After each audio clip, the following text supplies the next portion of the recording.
In the White House briefing yesterday, the White House was unable to answer questions about that tweet about what happens now to the 15,000 active duty transgender troops after the president's surprising Twitter announcement. Joining me now is Leon Panetta, the former Secretary of Defense, the former director of the CIA during the Obama administration, also chief of staff for President Bill Clinton, now the chairman of the Panetta Institute for Public Policy in California. I'm guessing that you're not teaching your students at the Panetta Institute that this is the right way to make policy on Twitter, no consultation with the generals. The Secretary of Defense maybe informed while he was on vacation? This is exactly the wrong way to make policy that affects our national security. You cannot do it by a tweet the way the president has done it without taking the time to sit down with our military leaders, with our defense officials, and really work through the policy involved here. And so we're seeing the consequences of that. I commend General Dunford, the chairman of the Joint Chiefs, for basically saying that we're going to keep present policy in place because a tweet is not a directive to the Defense Department. He's absolutely right. Now, Sarah Huckabee Sanders, the White House press secretary, said at the press briefing that this policy erodes military readiness. Can you respond to that? We are the strongest military power on the face of the earth because we have allowed everyone, regardless of race, color, creed, gender, sexual orientation, we've allowed everyone the opportunity to serve our country. If they meet the qualifications of being a soldier, then they ought to be given the opportunity to serve. And that's the policy that this country has put in place. The president's ban tries to reverse that policy, and it's very damaging to both the morale and the quality of our military. We're strong because we abide by the principles that we believe in, which is that in this country, everyone is created equal, and everybody deserves a chance to be able to serve our nation. Mr. Secretary, at the same time this tweet was coming out, the White House had a Principals Committee meeting yesterday to decide on whether or not to send more troops to Afghanistan. And there's a problem there. There's a disagreement between Mattis and Tillerson on one side, some others as well, and the president apparently on whether to send a few thousand more troops with the commitment to Afghanistan. I mean, these are the big issues, plus the threat of any day now, the potential of another ICBM launch from North Korea.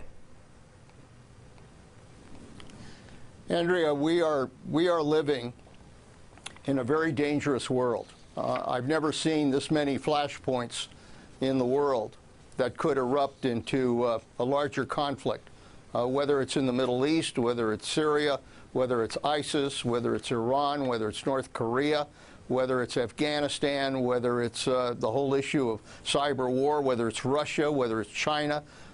President of the United States as Commander-in-Chief ought to be focusing on all of those danger points and developing proper policy and proper strategy to deal with those danger points.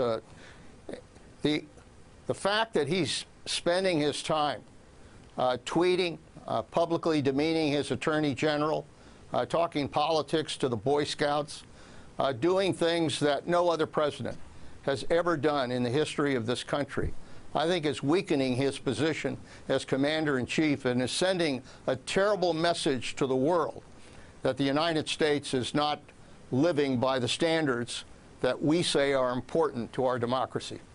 Now, let me add to that the fact that he has been undercutting his Secretary of State, telling the Wall Street Journal he disagrees about the decision to recertify that Iran is complying with at least the nuclear agreement, which is what the decision of all the other allies and the Iran weapons inspectors are saying, the international weapons inspectors. So, I mean, there are other cabinet secretaries as well as the chief of staff and, of course, Jeff Sessions, who are kind of twisting in the wind. Well, it's just a horrible way for this administration to behave. I've never in my lifetime have seen a president who treats his cabinet the way this president has done, publicly demeaning and criticizing members of his own cabinet, undermining policies that are being developed, tweeting his views on everything that undermines any kind of basic strategy for our country. What this does is it basically makes every cabinet member that much more nervous about what that individual will do. And the whole purpose of having a cabinet is to empower people that you trust, that are loyal to you, and you are loyal to them. That's the way it's supposed to work. And he's basically undermining that basic policy. So we have right now an administration that is operating by tweets and a president who's operating solely by tweets, rather than the careful process of developing policy carefully, working with your cabinet, working with your National Security Council in order to do what is right for our country. That is not happening, and the fact is it is weakening not only the office of the presidency, I think it's weakening our country. What about the office or the position of Chief of Staff? Reince Priebus now under fire. His close ally, the press secretary, was pushed out, quit in protest. And now he's under attack by Anthony Scaramucci, who is obviously very close to the president. Well, again, you know, you can't be president of the United States and have everybody in the White House shooting at each other. I mean, this is, I guess it was Mo Udall who used to say that the worst thing you can do is form a firing squad in a circle. And that's exactly what this White House has done. Everybody's shooting at each other. Everybody's criticizing each other, including the President of the United States. And in that atmosphere, how the hell can you get policy done for the United States of America? Somehow, they've got to restore some sense of discipline. And frankly, the Chief of Staff has a responsibility to do that. If he doesn't like Priebus, if he doesn't get along with him, then he ought to get somebody who will install that kind of discipline. But for goodness sakes, to have this kind of open warfare going on between the president, his staff, and his cabinet members is an absolute disgrace to how this country ought to operate. Leon Panetta, thank you again. Thanks very much for joining us. Hey there, I'm Chris Hayes from MSNBC. Thanks for watching MSNBC on YouTube. If you want to keep up to date with the videos we're putting out, you can click subscribe just below me, or click over on this list to see lots of other great videos.